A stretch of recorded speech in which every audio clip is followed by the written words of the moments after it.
Pastor Frank. I pastor Family Worship Center here in Rocky Ford, Colorado.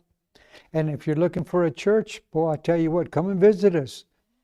And if you're traveling and you heard about us, Sunday mornings at 10 o'clock, come and visit us. And at the end of the program, there's some information. You can get a hold of somebody and we'll give you directions, or just on your GPS, just put down Family Worship Center in Rocky Ford and it'll lead you right to it, okay? And so don't forget about coming to church and being grateful. I started a series on faith for healing, and I've been teaching on the nobleman's sons, the nobleman's son who was sick and almost at the point of death. But being that this week is Thanksgiving, I'm just going to teach on being thankful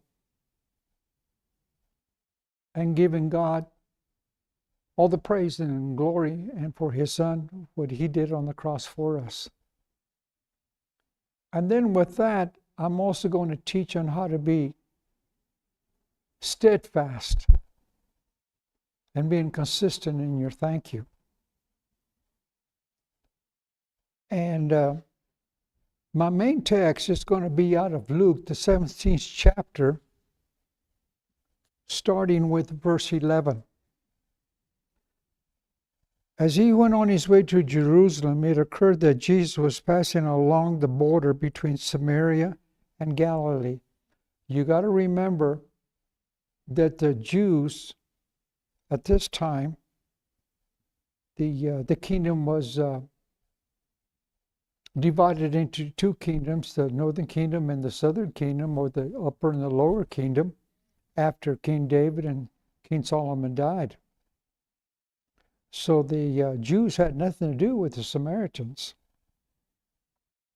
But it didn't bother Jesus, because the other Jews would go the other way and go the long way. Jesus went right through it didn't bother him a bit. He came for one purpose, and that's to show the Father to us and how to get to heaven.